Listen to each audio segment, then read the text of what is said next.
میری بہن کا نکاح دراب شاہ سے اسی صورت ہو سکتا ہے جب وہ اپنی اکلوتی 16 سالہ بہن کا نکاح مجھ سے کرے گا۔ ٹانگ پر ٹانگ رکھے حاشر شاہ نواز نے بڑے متکبرانہ انداز سے یہ بات کہی تھی۔ دراب شاہ فوراً سے کھڑا ہو گیا، کہنے لگا، یہ کیا بکواس ہے؟ کل ہم بارات لے کر آنے والے ہیں، آج تم یہ بات کر رہے ہو؟ اگر تمہارا ایسا کوئی ارادہ تھا تو پہلے بات کرتے، اب ہم پوری برادری میں بتا چکے ہیں۔ حاشر کہنے لگا کہ تمہیں فرق نہیں پڑے گا کیونکہ لڑکے والوں کو فرق نہیں پڑتا۔ بات میری بہن کی ہے اور میں اپنی بہن کا رشتہ تمہیں اسی صورت میں دوں گا جب تم اپنی بہن کا نکاح مجھ سے کرو گے۔ حاشر کے اندر تو کوئی آگ لگی ہوئی تھی، چہرہ ابھی تک تم تماتا ہوا محسوس ہو رہا تھا۔ کل مہندی کے فنکشن پر جس طرح سے زینیا شاہ نے اس کے منہ پر تھپڑ مارا تھا، وہ تبھی سوچ چکا تھا کہ اس لڑکی کو نہیں چھوڑے گا۔ دراب کہنے لگا، تم پاگل ہو گئے ہو، میری بہن بہت چھوٹی ہے، تم سے آدھی عمر کی ہے۔ وہ کہنے لگا، تو کیا ہوا؟ اتنی چھوٹی نہیں ہے کہ شادی کے لائق نہ ہو۔ دراب شاہ، یہ میرا آخری فیصلہ ہے۔ اگر تم چاہتے ہو کہ کل تمہاری بارات کا استقبال ہم بہت اچھے طریقے سے کریں تو اس سے پہلے تمہیں اپنی بہن کا نکاح مجھ سے کرنا ہوگا، ورنہ میں ابھی اسی وقت اپنی بہن کا رشتہ تم سے ختم کرتا ہوں۔ اور یہ بات بھی یاد رکھنا کہ اپنی بہن کی شادی میں کل ہی کروں گا اور ویسے ہی دھوم دھام سے کروں گا جیسے کہ تم سے ہونے والی تھی۔ دراب شاہ کے تو یہ سن کر ہوش اڑ گئے۔ وہ مناہل کو بے تحاشا چاہتا تھا، اس سے محبت کرتا تھا، اور اب تو وہ اس کے ہونے والی تھی، لیکن پتہ نہیں حاشر نے اتنی بڑی بات کیوں رکھ دی تھی۔ ایک طرف اس کی لاڈلی بہن کی بات تھی اور دوسری طرف اس کی محبت۔ بہت برے طریقے سے حاشر نے اسے پھنسا کے رکھ دیا تھا۔ اس کے والد کہنے لگے، میں اپنی چھوٹی سی بیٹی کا نکاح ہرگز بھی حاشر سے نہیں کروں گا۔ وہ کہنے لگا، ٹھیک ہے، آپ لوگ اٹھ کر جا سکتے ہیں، میں اپنی بہن کا کل ہی بہت دھوم دھام سے نکاح کروں گا۔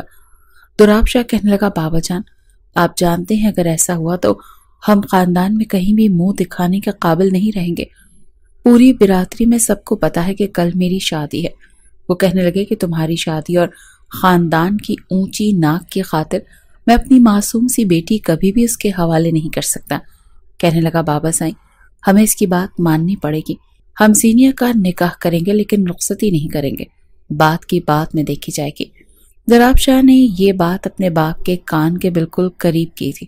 وہ کہنے لگا، حاشر، ہمیں تمہاری یہ شرط منظور ہے۔ وہ کہنے لگا، ٹھیک ہے، پہلے میرا نکاح ہوگا اور اس کے بعد میں مناہل کا نکاح دراب شاہ سے کر دوں گا۔ دونوں باپ بیٹا اپنی برادری کے ساتھ اٹھ کر واپس اپنی حویلی کی جانب جا چکے تھے، لیکن دونوں ہی چپ تھے۔ کل تک تو ایسی کوئی بھی بات حاشر نے نہیں کہی تھی۔ حاشر کا باپ سردار فیروز خان جب سے دنیا سے رخصت ہوا تھا، حاشر خود کو پتہ نہیں کیا سمجھنے لگا تھا۔ حالانکہ سردار فیروز نہایت ہی اچھے اخلاق کے مالک تھے، لیکن اتنے ہی گھمنڈی حاشر تھا۔ مناہل کا رشتہ بھی سردار فیروز نے ہی اپنے دوست کے بیٹے دراب شاہ سے طے کیا تھا۔ 3 سال مناہل اور دراب شاہ کی منگنی رہی تھی۔ کل مہندی کے فنکشن تک سب کچھ ٹھیک چل رہا تھا، لیکن مہندی کے فنکشن کے بعد رات کو جیسے ہی حاشر حویلی میں آیا، اس نے دراب شاہ کو فون کیا کہ پرسوں شادی ہے، اسی لیے کل کچھ معاملات طے کرنے ہیں۔ میں چاہتا ہوں کہ اپنے بزرگوں کے ساتھ تم لوگ آنا، جو بات ہوگی بڑی محفل میں ہوگی۔ دراب شاہ اور سکندر شاہ سمجھ نہیں پا رہے تھے کہ آخر حاشر نے بات کیا کرنی ہے۔ یہ بات ہوگی وہ لوگ سوچ بھی نہیں سکتے تھے۔ ابھی تو حویلی میں کسی کو نہیں پتا تھا کہ سکندر شاہ اور دراب شاہ کون سا فیصلہ اپنی لاڈلی کے لیے کر کے آئے ہیں۔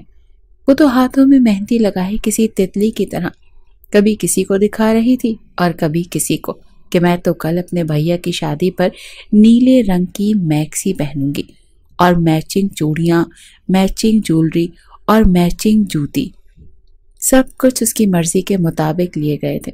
حویلی میں جب دراب شاہ اور سکندر شاہ آئے تو بے حد متفکر اور پریشان سے تھے، لیکن زینیا بھاگتی ہوئی آئی اور اپنی بابا کے گلے سے لگ گئی، کہنے لگی، بابا دیکھ لیجئے گا، کل میں دلہن سے بھی زیادہ پیاری لگوں گی، کوئی پہچان ہی نہیں پائے گا کہ دلہن کون ہے اور دلہا کی بہن کون ہے۔ یہ سن کر سکندر نے اپنی بیٹی کے سر پر ہاتھ رکھا، کہنے لگے، جا پانی لے کر آ، प्यास लग रही है। फिर दुराब शाह से कहने लगे, मुझे समझ नहीं आ रहा कि मैं कैसे अपनी मासूम सी बच्ची का निकाह उस शख्स से कर दूं। वो कहने लगा, बाबा साईं, एक बार मनाहिल को इस घर में आने दें, इसके बाद मैं मनाहिल को मजबूर कर दूंगा कि वो अपने भाई से इस बात को मनवाए कि हाशिर मेरी बहन को तलाक देगा। सिकंदर शाह ही सुनकर कहने लगा, मेरी मासूम सी बेटी पर तुम तलाक का धब्बा लगाना चाहते हो। वो कहने लगा, मैं किसी कीमत में भी हाशिर को जीनिया नहीं सौंप सकता। जीनिया में मेरी जान बसती है और मनाहिल अब मेरी गैरत भी है और मोहब्बत के साथ जिद भी बन चुकी है।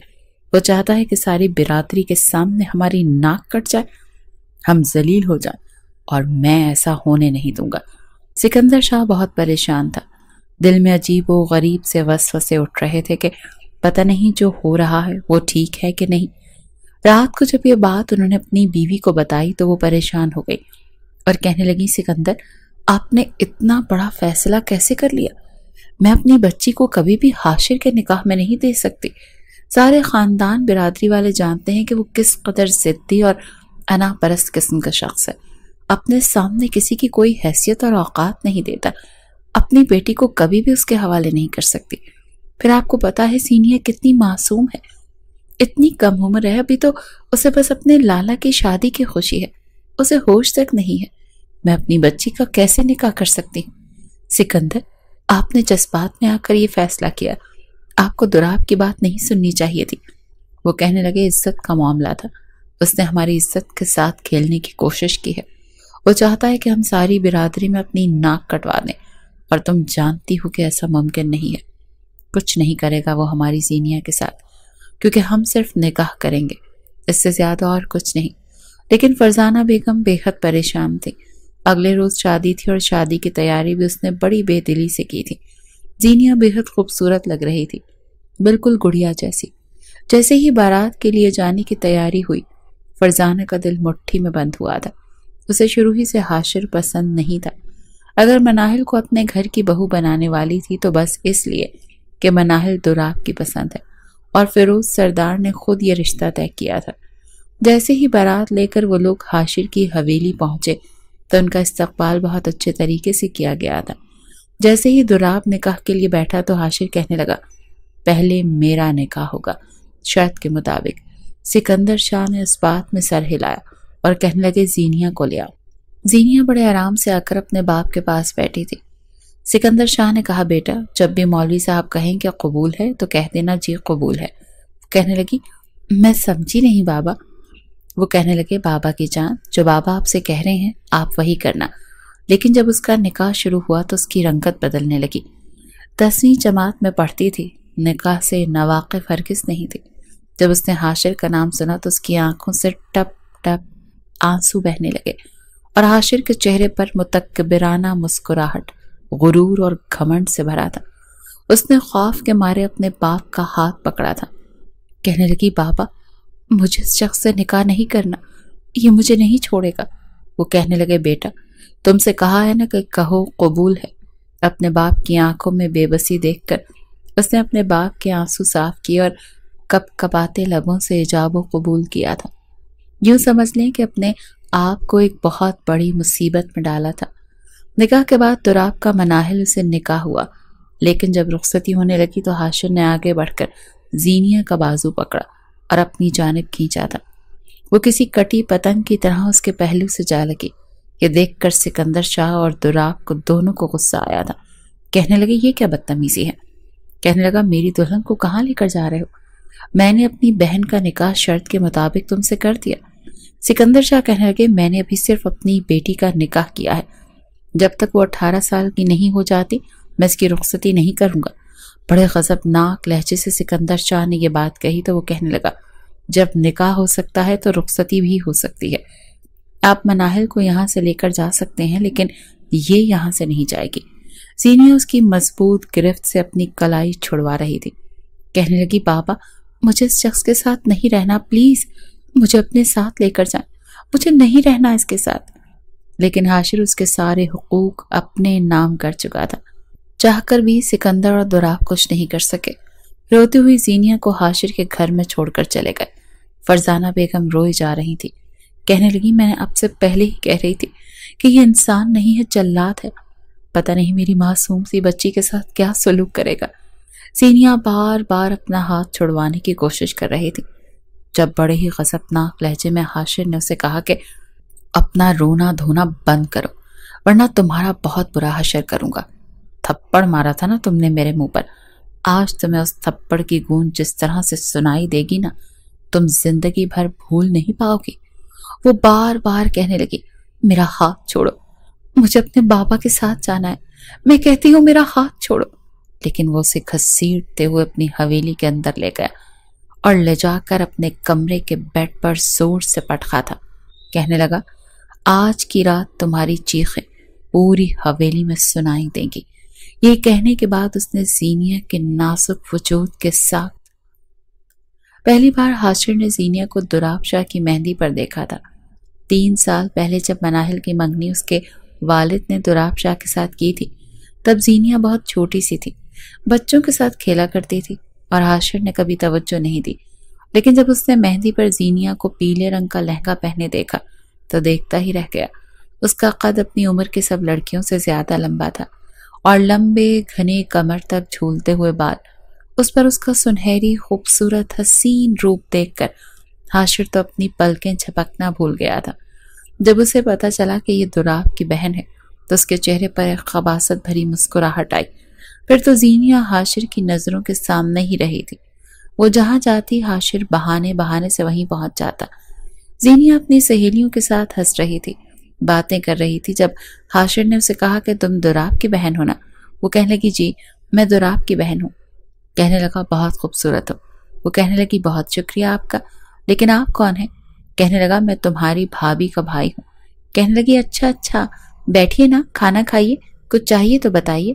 کہنے لگا مجھے ایک ٹھنڈی یخ بوتل لا دو۔ کہنے لگی کیوں نہیں؟ وہ ایک ٹھنڈی یخ بوتل حاشر کو لا کر دینے لگی۔ جان بوجھ کر حاشر نے اس بوتل کو پکڑتے ہوئے اپنے کپڑوں پر گرا لیا اور یوں گرائی جیسے لگے کہ سب کچھ اتفاقاً ہوا۔ کہنے لگا اوہو میرے تو کپڑے سب خراب ہو گئے۔ کہنے لگی کوئی نہیں، آپ میرے ساتھ حویلی کے اندر چلیں، میں آپ کو واش روم تک لے جاتی ہوں، آپ صاف کر لیجئے گا۔ حاشر ایسا ہی کوئی موقع تلاش کر رہا تھا جہاں زینیہ سے اس کی تنہائی میں ملاقات ہو جائے۔ وہ زینیہ کی ہمراہی میں حویلی کے اندر آ گیا۔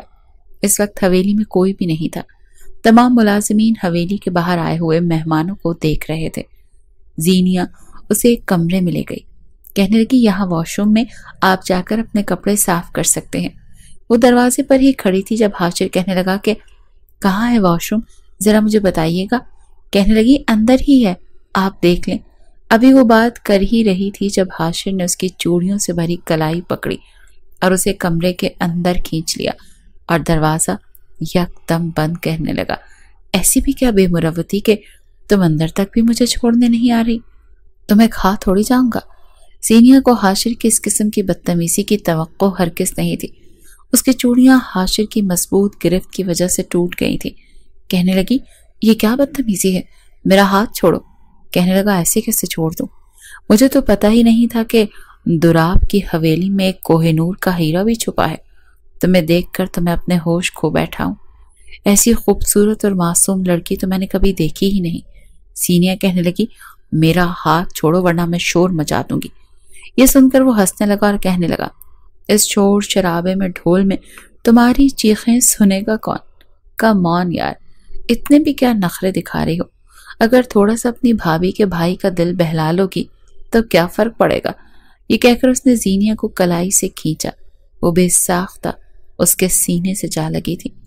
حاشر نے اگلا لمحہ برباد کیے بغیر اس کی کمر پر اپنا ہاتھ رکھا اور فاصلہ دور کیا تھا۔ زینیہ تو اس کی گرفت میں کس مسا کر رہ گئی۔ اس نے دونوں ہاتھ اس کے سینے پر رکھ کے اسے زور سے دھکا دیا تو وہ ذرا پیچھے ہٹا۔ زینیہ کی کلائی بھی چھوٹ گئی، بہت سی چوڑیاں اس کی کلائی پر لگ گئی تھی۔ زینیہ کو اتنا غصہ آیا کہ اس نے زوردار تھپڑ اس کے منہ پر دے مارا۔ کہنے لگی آپ کو ذرا بھی تمیز نہیں ہے، آئندہ اگر میرے ساتھ اس طرح کی بدتمیزی کرنے کی کوشش کی تو یاد رکھے گا میں دوراب بھائی سے کہہ دوں گی۔ یہ کہہ کر وہ کمرے سے باہر نکل گئی۔ حاشر کو لگا جیسے کسی نے اسے آگ کی بھٹی میں پھینکا ہو۔ اتنی تذلیل تو اس کی آج تک کسی لڑکی نے نہیں کی تھی۔ وہ تو گاؤں کی جس لڑکی کو چاہتا تھا اپنے کمرے کی زینت بنا لیتا تھا۔ جب تک دل چاہتا تھا اس لڑکی سے اپنا دل بہلاتا تھا، جب دل بھر جاتا تو اسے کسی استعمال شدہ چیز کی طرف پھینک دیتا تھا۔ اسے کبھی پرواہ نہیں ہوئی، لیکن اس لڑکی کو اس طرح سے استعمال کرنا اس کے لیے آسان نہیں تھا، کیونکہ وہ اس کے ہم پلہ تھے۔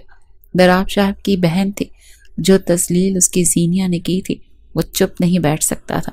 اس کے بعد فوراً سے باہر نکل گیا، اپنی حویلی چلا گیا اور پوری رات یہی سوچتا رہا کہ کس طرح سے اپنے تھپڑ کا بدلہ لے۔ پہلے سوچا کہ شادی کے بعد اسے غنڈوں کے ذریعے اٹھوا لے گا اور تھپڑ کا بدلہ لے کر اسے کسی فالتو چیز کی طرح پھینک دے گا، لیکن پھر سوچا کہ نہیں، اس لڑکی کو تو وہ تمام عمر سزا دے گا، اس کی زندگی کو اذیتوں سے بھر دے گا، اور اس کے لیے ضروری تھا کہ وہ اس سے نکاح کرنا جانتا تھا۔ دراب شاہ اپنی عزت کی خاطر اس وقت کچھ بھی کرنے کو تیار ہو جائے گا، اسی لیے اس نے یہ شرط رکھی تھی کہ وہ زینیا سے نکاح کرے، اور اس کا نکاح ہو بھی گیا تھا۔ حاشر گھسیٹتے ہوئے زینیا کو اپنے کمرے میں لے کر آیا اور اسے بیڈ پر پٹخا، کہنے لگا، آج تمہیں بتاؤں گا کہ تھپڑ مارنے کا انجام کیا ہوتا ہے۔ اس کے سامنے ہاتھ جوڑ کر رو رہی تھی، کہنے لگی، مجھے میرے بابا کے پاس جانے دو، میں آئندہ کچھ نہیں کہوں گی، تمہیں تھپڑ بھی نہیں ماروں گی۔ لیکن حاشر کے سر پر تو بدلے کی آگ سوار تھی۔ اس نے کہا، آج تمہارا وہ حشر کروں گا کہ تمہاری چیخیں پوری حویلی میں گونجے گی اور کوئی بھی تمہاری مدد کرنے کے لیے نہیں آئے گا۔ یہ سوچ کر اور یہ سن کر ہی زینیا کی جان نکلی تھی۔ حاشر نے جیسے ہی اپنی شرٹ کے بٹن کھولے وہ رونے لگی، کہنے لگی، خدا کے لیے مجھے معاف کر دو۔ کہنے لگا، آج نہیں کروں گا۔ اس نے شرٹ اتار کر ایک طرف پھینکی تھی۔ جیسے اس کے قریب آنے لگا، سائڈ ٹیبل پر شیشے کا گلدان پڑا تھا، اس پر زینیا کی نظر گئی۔ اس نے فوراً سے گلدان پکڑا اور کہنے لگی، میرے پاس آئے تو میں تمہارے سر پر مار دوں گی۔ وہ کہنے لگا، اتنی ہمت نہیں ہے تم میں۔ جیسے حاشر اس کے قریب آیا، زینیا نے اس کو سر پر گلدان مارا۔ اسے توقع نہیں تھی، وہ تو اس کی کلائی پکڑنا چاہتا تھا، لیکن اس سے پہلے ہی زینیا اس کے سر پر وہ گلدان مار چکی تھی۔ حاشر کے سر پر وہ بہت زور سے لگا تھا۔ اس نے دونوں ہاتھوں سے اپنا سر پکڑ لیا، لیکن جب اپنا ہاتھ دیکھا تو خون سے لت پت دیکھ کر اسے زینیا پر اور بھی غصہ آیا۔ کہنے لگا، اب نہیں چھوڑوں گا۔ جیسے ہی حاشر اس کی طرف بڑھا، اس نے حاشر کو گلدان سے مارنا شروع کر دیا۔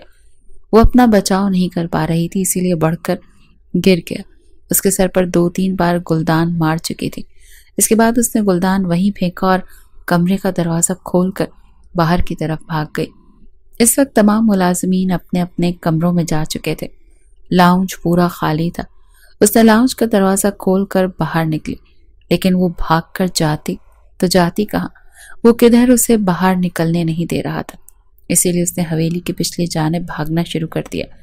جیسے ہی وہ پچھلی جانب پہنچی، وہاں پر پارکنگ ایریا میں بہت سی گاڑیاں کھڑی تھیں۔ اس نے گاڑی کی ڈگی کھولی اور خود کو ڈگی میں بند کر لیا۔ اس کا دل زوروں سے دھڑک رہا تھا۔ یہ سوچ رہی تھی کہ اب کیا کرے، پتہ نہیں اس کا انجام کیا ہونا تھا۔ اگر وہ حاشر کے ہاتھ لگ گئی تو یقیناً وہ اس کے ساتھ بہت برا سلوک کرتا۔ وہ اپنے منہ پر ہاتھ رکھی تاکہ اس کی سسکیوں کی آواز سن کر وہ شیطان اس کی زندگی ہی برباد نہ کر دے۔ کچھ دیر بعد حاشر باہر آیا، چلا رہا تھا۔ چوکیدار سے کہنے لگا، کیا تم نے یہاں سے زینیا کو جاتے ہوئے دیکھا ہے؟ کہنے لگا، نہیں صاحب، میں نے تو نہیں دیکھا۔ اصل میں چوکیدار نیند میں تھا جب زینیا باہر آئی تھی۔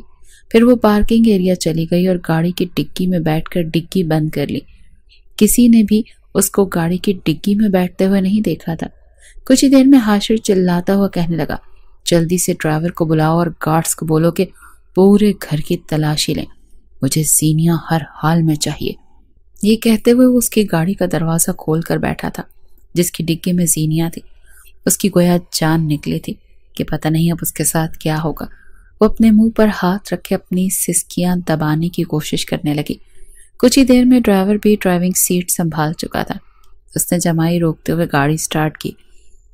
چوکیدار نے گیٹ کھول دیا۔ ڈرائیور گاڑی گلیوں میں لے کر گیا۔ ساری گلیاں سنسان پڑی تھیں۔ حاشر غصے سے پاگل ہو رہا تھا۔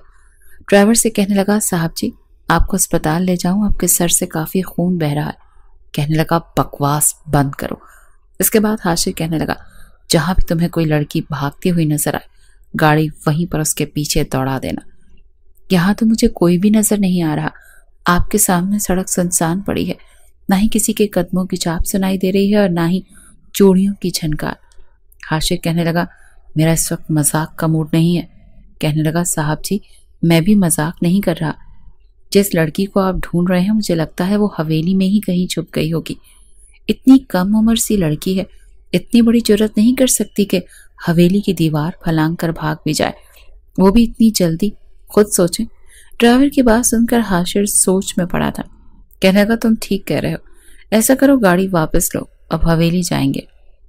ड्राइवर कहने लगा जैसे आपकी मर्जी। उसने गाड़ी वापस हवेली की तरफ मोड़ ली। कुछ ही देर के बाद चौकीदार ने फिर से दरवाजा खोला। गाड़ी को पार्किंग एरिया में लगाकर हाशिर गाड़ी से उतरकर हवेली के अंदर चला गया। मुलाजिमीन पर चिल्लाने लगा। कहने लगा हवेली का कोना कोना छानो, वो लड़की यहीं कहीं है, मुझे वो हर हाल में चाहिए।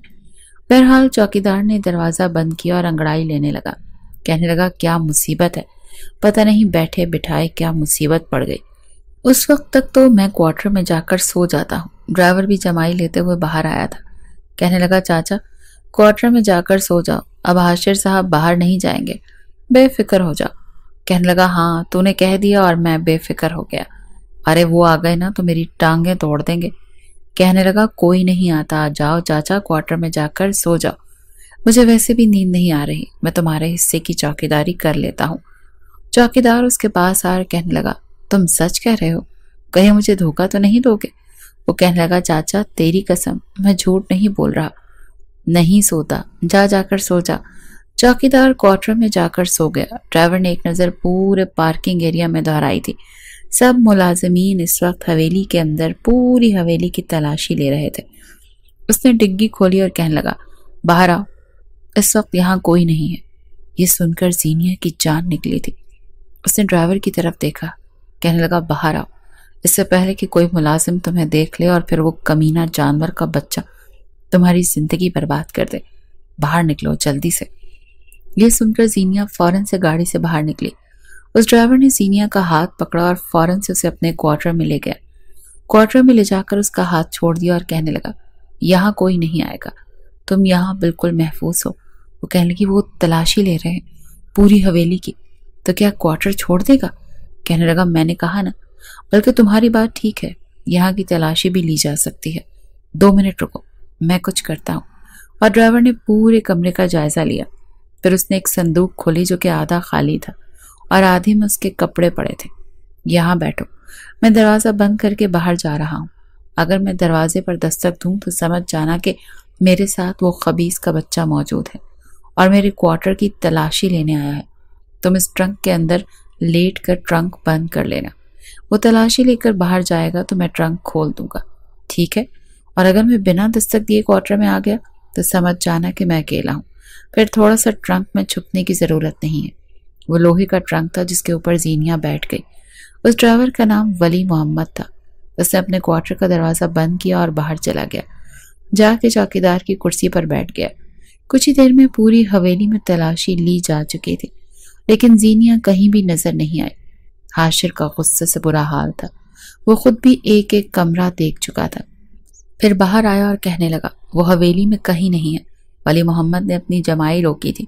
कहने लगा अच्छा, तो फिर क्या ख्याल है आपका, दोबारा सड़कों की खाक छान लेते हैं, शायद कहीं मिल जाए। हो सकता है खेतों में ना छुप गई हो। बड़ी बेनियाजी से उसने कहा था। हाशिर को उस पर बेतहाशा गुस्सा आया। कहने लगा कुत्ते, तूने तो कहा था कि हवेली में होगी, हवेली से बाहर नहीं निकल सकती। अब तक तो पता नहीं वो कहाँ कहाँ जा चुकी होगी। कहने लगा सेठ साहब, मुझे तो यही लगा था कि इतनी सी है, कहाँ दीवार फलांग कर बाहर निकलेगी। मुझे क्या पता था कि इतनी सी उम्र में उसकी रसाई कहाँ कहाँ तक है। मैं तो अंदाज़ा लगाया था, अब गलत साबित हो गया तो मेरा क्या कसूर है। एक मुलाजिम कहने लगा सरदार जी, सारी हवेली की तलाशी ले ली है, बस मुलाजिमीन के क्वार्टर रहते हैं, कहीं तो वो भी देख लेता हूँ। हाशिर कहने लगा हाँ ठीक है, लो तलाशी। ये सुनकर वली मोहम्मद की जान पर बनाई थी। कहने लगा साहब जी, मेरे सर में बहुत दर्द है, मैं जाकर सो जाऊं। कहने लगा जाओ, मर जाओ जाकर, मैं दूसरे ड्राइवर के साथ बाहर जाता हूँ, तुम मुझे कभी भी ढंग का मशवरा नहीं दे सकते। हाशिर ने दूसरे ड्राइवर को बुलाया और गाड़ी बाहर निकल आई थी। तब तक वली मोहम्मद अपने क्वार्टर के पास आया। इससे पहले कि मुलाजिमीन दरवाज़ा खोलते उसने दरवाजे पर दस्तक दी। मुलाजिम करने लगा कि ये क्या कर रहे हो? कहने लगा, सर्दियों का मौसम है, दरवाज़ा जाम हो गया है, ऐसे नहीं खुलता, तुम पीछे हटो ना, धक्का मारकर घूमता हूं मैं। वली मोहम्मद ने दरवाज़ा खोलने में पूरे 5 मिनट लगाए थे। जब दरवाज़ा खुला तब तक ट्रंक बंद हो चुका था। उसने सुकून की गहरी सांस ली। मुलाजिम ने पूरा क्वार्टर चेक किया और फिर कमरे से बाहर निकल गया। पूरी हवेली का कोना कोना देख लिया था, लेकिन जीनिया किसी को नहीं मिली। हाशिर ने आधी रात सड़कों पर जीनिया को ढूंढने में गुजारी थी। खेतों तक को देख लिया था, लेकिन लगता था कि उसे जमीन निकल गई है या आसमान, वो कहीं भी नजर नहीं आई। हाशिर बेहद परेशान था और अब तो उसे नींद भी आ रही थी। वो वापस आ गया और कहने लगा, मैं इस लड़की को छोड़ूंगा नहीं। फिर इसने अपने गार्ड से कहा कि पूरे गांव की तलाशी लो। वो इतनी अक्लमंद और ज़हीन नहीं है कि यहाँ से भाग सके। वो यकीनन गांव के किसी घर में पनाह लेकर बैठी है। बहरहाल हाशिर अपने कमरे में जाकर सो चुका था। जैसे ही सुबह हुई, वली मोहम्मद ने अपनी चारपाई पर सोई हुई जीनिया को जगाया। वो फौरन से हड़बड़ा कर उठ बैठी। कहने लगा, उठो यहाँ से और मेरे साथ चलो, मैं तुम्हें गाड़ी की डिग्गी में बंद कर दूं, क्योंकि अभी मुझे शहर जाना है और मैं तुम्हें वहां पर एक महफूज मकाम तक पहुंचा दूंगा ताकि तुम इस कमीने से बच जाओ। फिर तुम जानो या तुम्हारी किस्मत। वो कहने लगी, मुझे मेरे पापा के घर छोड़ दो। कहने लगा, कोई फायदा नहीं, तुम उसके निकाह में हो। अगर तुम अपने बाप के घर गई तो वो अदालत के जरिए, पुलिस के जरिए तुम्हें हासिल कर लेगा और दोबारा तुम्हें भागने का मौका नहीं मिलेगा। वो जल्दी से जीनिया पर काली चादर ओढ़ाकर बाहर ले आया। तब हल्की हल्की रोशनी थी। उसने गाड़ी की डिग्गी खोली और उसके लेटने का मशवरा दिया। वो लेट गई और फिर उसने डिग्गी बंद करके गाड़ी में बैठा और मेन गेट खोल दिया ताकि चौकीदार ना देख सके। एक दिन पहले ही हाशिर उसे कह चुका था कि शहर जाकर उसके छोटे मोटे काम निपटा लेना, इसीलिए उसे फिक्र नहीं थी। उसने गाड़ी बाहर निकाली और शहर की तरफ जैसे ही गाड़ी गांव के अहाते से बाहर निकली, वली मोहम्मद ने गाड़ी रोकी और पीछे डिग्गी से जीनिया को निकालकर अपनी गाड़ी की पिछली नशिस्त पर बैठने का मशवरा दिया और वो पिछली नशिस्त पर बैठ गई। वो तेज रफ्तारी में गाड़ी चलाकर शहर पहुंचा था। 4 घंटे का सफर उसने 2.5 घंटे में किया था। फिर शहर में जाते ही कहने लगा, अगर तुम्हारी यहाँ कोई सहेली है, जानने वाली है तो मुझे बता दो, मैं तुम्हें उसके घर पर छोड़ देता हूँ। वो रोने लगी और कहने लगी, मेरा कोई नहीं है, मैं शहर में किसी को नहीं जानती, मैं सिर्फ अपने बाबा को जानती हूँ, अपने भैया को जानती हूँ। वो कहने लगा, अच्छा रोना बंद करो, मैं कुछ करता हूँ। वली मोहम्मद ये सोच रहा था कि अब मैं इस लड़की को कहाँ छोड़ूं जहाँ इसकी इज्जत की हिफाजत हो सके। बहरहाल शहर में उसका एक दोस्त रहता था, उसको अपने दोस्त के घर ले गया। उसका दरवाज़ा खटखटाया। दरवाज़ा माजिद ने खोला, लेकिन वली मोहम्मद के साथ एक खूबसूरत लड़की को देखकर कहने लगा, ये कौन है? तुम्हारी बीवी है? कहने लगा, चुप कर जाओ, जब देखो तुम्हें मेरी शादी और मेरी बीवी की पड़ी रहती है। वली मोहम्मद कहने लगा, तुम्हारी अम्मी और बहन है घर? कहने लगा, हाँ, लेकिन सो रही हैं, अभी नहीं उठी। वली मोहम्मद कहने लगा, अपनी बहन के कमरे में इस लड़की को ले जाओ, ये लड़की तुम्हारे पास मेरी अमानत है, इसे कोई भी नुकसान नहीं पहुंचना चाहिए। कहने लगा, ये है कौन? कहने लगा, जो भी है, तुम्हें जो कह रहा हूँ बस इस चीज़ का ख्याल रखना। फिलहाल मैं तुमसे ज़्यादा सवाल और जवाब नहीं कर सकता। मैं चंद दिन तक यहाँ आऊँगा और फिर इस लड़की का इंतज़ाम कर दूंगा। वो कहने लगा, कोई ख़तरे वाली बात तो नहीं है? तुम किसी की बहन बेटी को भगाकर तो नहीं लेकर आए? देखो, अगर ऐसा कुछ है तो मैं इस लड़की को यहाँ नहीं रखूँगा। माजिद को शक होने लगा। कहने लगा, बहुत मुसीबत ज़दा है, मैं इसकी जान बचा कर यहाँ लाया हूँ, भगा कर नहीं लाया।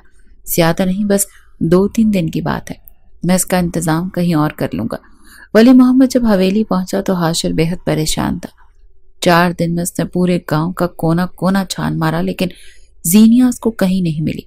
वो कहने लगा, ये खबर दुराब शाह की हवेली तक नहीं पहुंचनी चाहिए कि उसकी बहन धोखा देकर जा चुकी है। अगर तो वो दुराब शाह की हवेली में पहुंच गई तब भी मनाहिल मुझे बता देगी और मैं फिर उसे इस हवेली में ले आऊंगा। लेकिन अगर वो अपने बाप की हवेली नहीं पहुंची और उसके साथ कोई हादसा पेश आया है तो इस बात की खबर हवेली में नहीं जानी चाहिए। अंदर ही अंदर अब हाशिर की जान निकली हुई थी कि पता नहीं वो कहाँ गई है। हो सकता है भाग रही हो, किसी कुएं में न गिर गई हो, मर न गई हो, या किसी बदमाशों और चोरों डाकुओं के हाथ न लग गई हो। बहरहाल जो कुछ भी था वो हाशिर के हाथ से निकल चुकी थी। हाशिर को ये फिक्र थी कि हवेली तक ये खबर पहुंची तो उसकी बहन की जिंदगी ना बर्बाद हो जाए। वो बेहद परेशान था, समझ नहीं पा रहा था कि क्या करे और क्या ना करे। वली मोहम्मद कहने लगा, साहब जी, मुझे थोड़े दिन की छुट्टी चाहिए, मुझे पेशावर जाना है। मेरी वालिदा की तबीयत कुछ ठीक नहीं है। हाशिर इस वक्त ज़हनी तौर पर काफ़ी परेशान था। कहने लगा, अच्छा ठीक है जाओ, लेकिन कुछ ही दिन में वापस आ जाना। वली मोहम्मद कहने लगा, जी साहब जी, मैं आ जाऊंगा। ये कहने के बाद वो सीधा शहर गया और अपने दोस्त के घर से उसने जीनिया को लिया और पेशावर ले गया, क्योंकि जानता था कि वहां पर किसी पुलिस और किसी जागीरदार का काम नहीं चलता। वहां उसके अपने लोग थे, अपनी बिरादरी थी। लेकिन जैसे ही जीनिया को अपने घर लेकर आया, उसकी माँ उसे शक भरी नजरों से देखने लग गई। कहने लगी, ये किस लड़की को अपने साथ लेकर आया है? वली मोहम्मद कहने लगा, माँ ये एक मजबूर लड़की है, इसको इस वक्त मदद की जरूरत है। वो कहने लगी, झूठ मत बोल, मुझे पता है तू इसके साथ शादी बनाकर आया है। तू जानता है ना कि ऐसे ही किसी अजनबी लड़की का हमारे इलाके में आना मुमकिन नहीं है। तुम इससे शादी बनाया है, सच सच बता। वली मोहम्मद को उस पर तो कोई बहाना नहीं सोचा था। कहने लगा, शादी नहीं बना, लेकिन हम इसको भगा कर ले आया है। इसकी माँ कहने लगी, खाना खराब का बच्चा, तुम्हें पता है ना अगर जिरगे में इस बात की भिनक भी पड़ गया तो जिरगे वाला तुझे छोड़ेगा नहीं। कहने लगा, माँ हम इस लड़की से मोहब्बत करता है, तुम हमारा निकाह करवा दो, जिरगे को कुछ पता नहीं चलेगा। तुम कह देना तुम्हारा दूर का रिश्तेदार है। वली मोहम्मद की बात सुनकर उसकी वालदा सोचने पड़ गई थी, लेकिन जीनिया परेशान थी। कहने लगी, वली मोहम्मद मैं तुमसे निकाह कैसे कर सकती हूँ? वो कहने लगा, तुम बस चुप रहो, हमें पता है कि तुम्हारा निकाह हमसे नहीं हो सकता, लेकिन हम मजबूर हैं, झूठा निकाह करना पड़ेगा। लेकिन बाखुदा हम तुम्हें हाथ नहीं लगाएगा जब तक हम हाशिर से तुम्हें तलाक नहीं दिलवा देता। वली मोहम्मद के साथ बज़ाहिर उसका निकाह हो चुका था, लेकिन वली मोहम्मद ने उसे हाथ भी नहीं लगाया था। अब वो यही सोच रहा था कि उस शख्स से जीनिया की जान कैसे छुड़ाए। 4-5 दिन में वहीं रुका, उसे अपनी माँ के घर छोड़कर चला गया। कहने लगा, तुम यहाँ बिल्कुल महफूज हो, अब हम वापस हवेली जाते हैं और तुम्हारे लिए कुछ करता हूँ, तुम्हारी जान उस शैतान से छुड़वाता हूँ। वो कहने लगी, तुम बहुत अच्छे इंसान हो वली मोहम्मद। तो वली मोहम्मद कहने लगा, जब तक मैं वापस नहीं आ जाता तुम मेरी अम्मा को कुछ मत बताना। वो कहने लगी, नहीं बताऊंगी। वो वापस हवेली आ गया। हाशिर उन दोनों किसी पागल कुत्ते की तरह से जीनिया को ढूंढे जा रहा था, क्योंकि उसे अपनी जान के लाले पड़ गए थे। दुराब शाह मनाहिल को लेकर आ गया और कहने लगा, मैं अपनी बहन से मिलना चाहता हूँ, लेकिन बहन होती तो उससे मिलता। हाशिर कहने लगा कि हमारी बहन ने मुझे धोखा दिया है, मैं सो रहा था जब वो हवेली से भाग गई, उसने कोई और पाल रखा था, वो अपने आशिक के साथ भाग चुकी है। ये सुनना था कि दुराब ने उसका गिरबान पकड़ लिया और कहने लगा, मेरी मासूम सी बहन पर इल्जाम लगाते हो? कहाँ है मेरी बहन? तुमने उससे निकाह किया था, मुझे बताओ मेरी बहन कहाँ है, वरना मैं तुम्हें जान से मार डालूंगा। दुराब शाह और हाशिर की लड़ाई बहुत ज्यादा बढ़ गई। दोनों ही दस्तों गिरबां हो चुके थे, एक दूसरे को मारने लगे। मनाहिल रोने चिल्लाने लगी, मत लड़ो। लेकिन जब लड़ाई हद से बढ़ गई तो गार्ड्स ने दुराब शाह के बाजू को पकड़ लिया। दुराब शाह कहने लगा, छोड़ूंगा नहीं तुम्हें। मेरी बहन को कहाँ छुपा रखा है? मनाहिल पूछो अपने भाई से, वरना मैं इसे जान से मार दूंगा। मनाहिल रोते हुए हाशिर के सामने हाथ जोड़कर कहने लगी, क्यों नहीं बताते कि जीनिया कहाँ है? हाशिर कहने लगा, भाग गई है वो। तो वो कहने लगी कि वैसी नहीं थी, वो बहुत कम उम्र थी, मैंने तुम्हें पहले ही कहा था कि तुम उससे शादी मत करो, वरना मेरी जिंदगी बर्बाद हो जाएगी। बताओ हाशिर, तुमने उसके साथ क्या किया? मैं जानती हूँ कि तुम मेहंदी पर बहुत गुस्से में थे, शायद उसने तुम्हें थप्पड़ मारा था और तुम उससे बदला लेना चाहते थे। बताओ मुझे, कहाँ है जीनिया? लेकिन वो कुछ जानता तो ही बताता। दुराब कहने लगा, छोड़ो मुझे, मैं इसको जान से मार डालूंगा, इसने मेरी बहन को मार डाला है। हाशिर शाह भागकर हवेली से बाहर निकल गया। मनाहिल जानती थी कि उसका भाई अच्छे किरदार का मालिक नहीं, इसीलिए वो भी कुछ नहीं कर सकते थे और उसके साथ हवेली से बाहर निकल गई। दुराब शाह ने फोन पर पुलिस को बुलाया। पुलिस हवेली के बाहर खड़ी थी। हाशिर को गिरफ्तार कर लिया गया। उस पर जीनिया के कत्ल का इल्जाम लगा था। उसे फांसी का हुक्म मिला। 1 महीने बाद हाशिर को फांसी हो गई थी। उसके मरने के 3 महीने बाद जीनिया की इद्दत खत्म हुई तो वली मोहम्मद से उसने निकाह कर लिया, क्योंकि वो वापस अपनी हवेली में जाना नहीं चाहती थी। ورنہ سب کو پتہ چل جاتا کہ وہ زندہ ہے، اور حاشر کو جو سزا ملی ہے وہ لوگوں کی بددعاؤں کی وجہ سے ملی تھی، جن لڑکیوں کو اس نے زندگی برباد کی تھی۔ اس کے ماں باپ اسے ابھی بھی بددعائیں دیتے تھے۔ بہرحال زینیا ولی محمد کے ساتھ ہی رہنے لگی، کیونکہ اسی نے اسے بچایا تھا، ورنہ اب تک تو وہ حاشر کے ہاتھ لگ چکی ہوتی اور ایک اذیت ناک زندگی گزار رہی ہوتی۔ ولی محمد کے پاس یوں تو نہ دولت تھی اور نہ ہی آسائشیں، لیکن ایک پیار بھرا دل تھا۔ زینیا نے اس کی محبت میں سب کچھ سیکھ لیا تھا۔ کھانا بھی بناتی تھی، ولی محمد کا بہت خیال رکھتی تھی، وہ بھی اسے بہت پیار سے رکھتا تھا۔ کبھی کبھی اسے کہتا کہ مجھے یقین نہیں آتا کہ تم ہمارے ساتھ ہمارے چھوٹے سے گھر میں اتنی خوش کیسے رہ لیتی ہو، یہاں تو ہمارے کمرے میں اے سی بھی نہیں ہے۔ کہنے لگی تمہاری محبت تو ہے نا۔ ولی محمد، عورت عزت اور محبت چاہتی ہے، جب اسے یہ دونوں چیزیں مل جاتی ہیں تو وہ ہر تنگی خود برداشت کر لیتی ہے اور اف بھی نہیں کرتی۔ ہیلو ریڈرز، کیسے ہیں آپ سب لوگ؟ کہانی کے بارے میں اپنی رائے کا اظہار ضرور کیا کریں تاکہ ہمیں پتہ چل سکے کہ آپ کس قسم کی کہانی کو زیادہ سپورٹ کرتے ہیں اور آپ لوگوں کو کس قسم کی کہانیاں زیادہ پسند ہیں۔